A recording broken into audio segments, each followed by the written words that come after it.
Welcome to Advanced Engineering Physics. This is crystallography 4 part. In this part, you are going to learn about X-ray diffraction studies and Bragg's law. This is Dr. S. Deepthi, Assistant Professor in Physics, Department of H&S. So, this is the overview, X-ray diffraction and Bragg's law. Now, what is X-ray diffraction? What are X-rays? X-rays are the rays that are produced due to the bombardment of electrons on heavy metals. Okay, so X-rays are produced in that sense. So now, what is X-ray diffraction? It is a fundamental crystallographic characterization technique used to determine structure, phase and lattice parameters of crystalline materials. Yes, in the previous video lectures, we have learned about crystalline materials, different crystalline materials, and we have already learned about how the atoms are arranged, and periodic arrangement of atoms leads to the crystal structure. These are all we have learnt. Now, whenever X-rays are going to fall on the crystals, different atoms of the crystal, then what happens? The light or X-ray light diffracts and gives some patterns, and so that it can give the characterization of that particular crystal. Okay, this is what we are going to learn. So, it provides a detailed insights of materials that are crucial for various applications in science and industry. Diffraction of waves occurs when two waves are scattered by a periodic array of scattering centers separated by distances of order of wavelength. Path difference. So, before going to have the diffraction patterns, before going to observe the diffraction patterns, let us have the path difference and phase difference definitions. Okay, why it is so important? Because whenever a wave is there, a wave superimposes on another wave to give its maximum amplitude. This is suppose this is a wave. If a wave superimposes over here, and what it results in the maximum amplitude. Okay, this is the maximum amplitude, right? So, this is one way of superposition of waves. And if a wave superimposes on another wave in opposite direction, then the resultant will be no wave. This is another. So, due to the superposition of the waves, we are going to have these two types. One is constructively they are superimposed, another one is destructively they are superimposed. Now, for that purpose, we want to learn about two definitions. What are the definitions? One is phase difference, another one is path difference. Now, path difference is the difference in the actual distances travelled by a wave.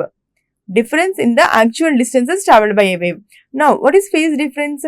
Phase difference is the difference in the phase angles of two waves at a point. So, if two waves starts at a point, they are said to be in phase with one another. Okay, if two waves are said to start at one point in opposite direction, they are oppositely directed. Or if two waves starts at different points, for example, like this, then we can observe a difference, angular phase difference between these two waves. This is known as phase difference. It tells how much one wave is ahead or behind another wave in the cycle. So, if we consider a cycle of waves like this, if we consider a wave number of waves like this going on like this, okay, at different amplitudes. Now, if another wave starts at a different position and just superimpose on this wave, okay, then there will be a phase difference between the two waves. Okay, this one wave, this is the, let us suppose this is first wave, this is the second wave.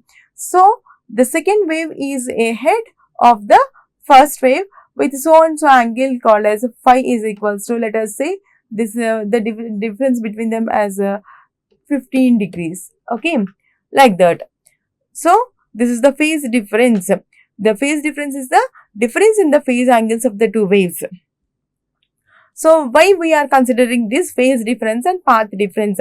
In order to get the diffraction of the waves. Diffraction means what? Actual definition of diffraction is bending of the waves at the edges of the obstacles. Now, here in terms of X-rays, when the X-rays are incident on a crystal, then they are going to scatter at different directions, and the scattered waves is going to superimpose and form in the diffraction pattern of what we can see. If this is the pattern, the diffraction pattern will be, if this is the light entry, let us suppose this is the light entry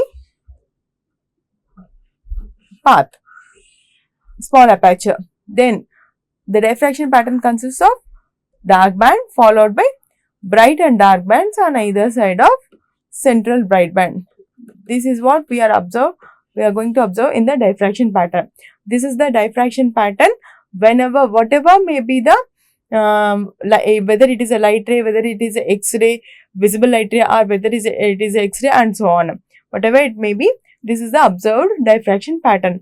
Here also, when the X-rays are going to incident on the crystal surface, then they are going to scatter from the crystal surface, and the scattered beam of rays are going to superimpose on one another to form the diffraction pattern. So, X-ray diffraction.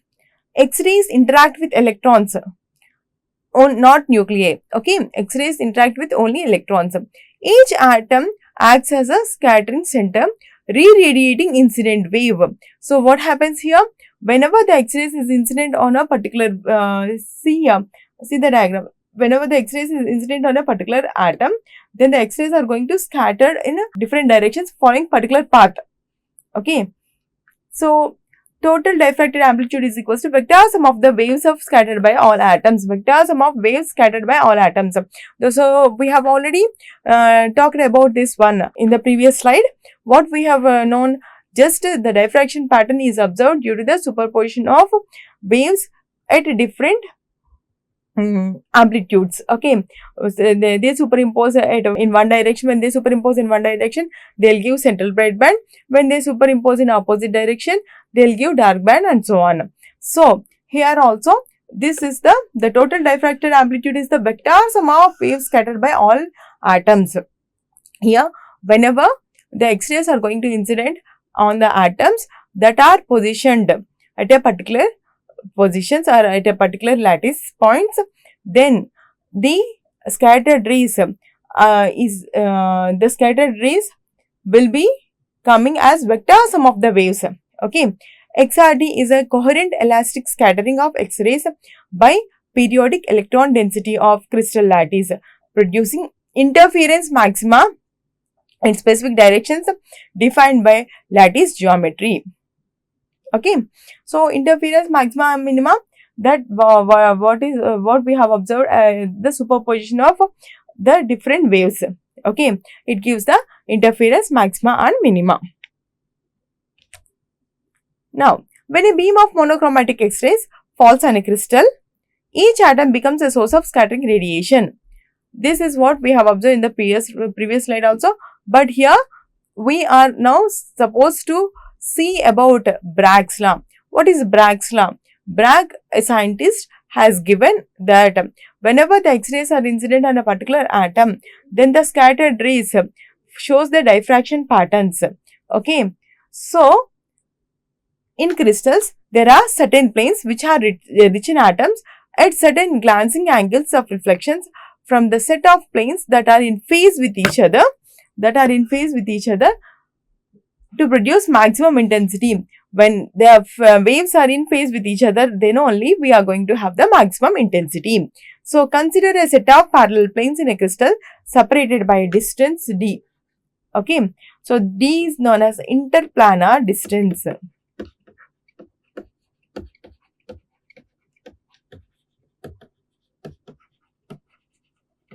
D is known as interplanar distance. Okay. Suppose a narrow beam of X-rays of wavelength lambda be incident upon the planes at an angle theta as shown in the figure.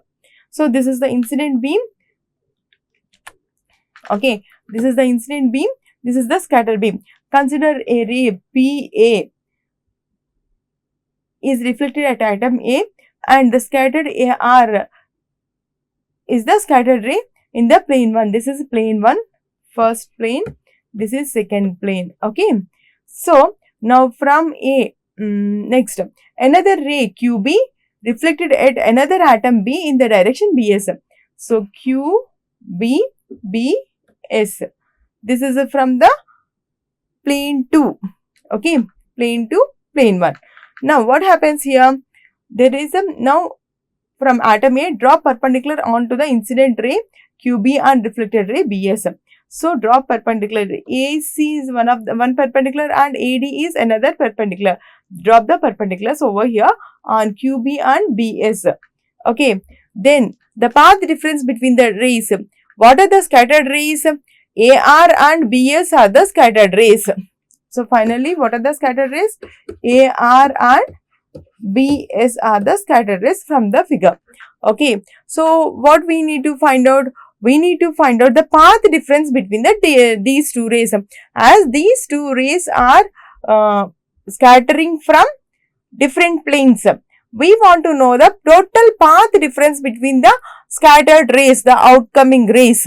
Okay, the total path difference will be equal to CB plus BD. Here mentioned with a red pointer, CB plus BD. Okay, this is the total path difference between the two rays, because the second ray travels extra path compared to the first ray in the first plane.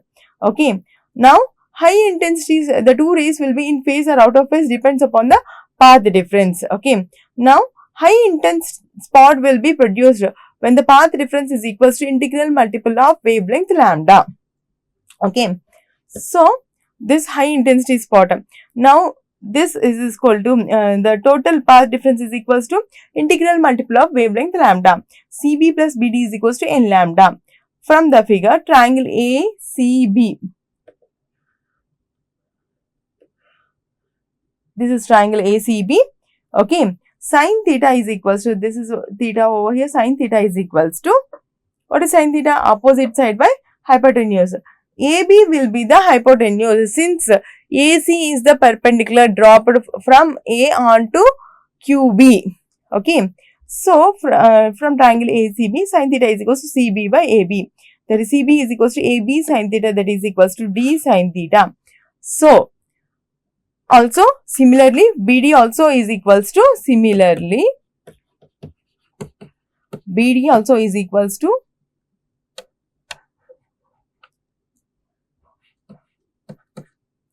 D sin theta.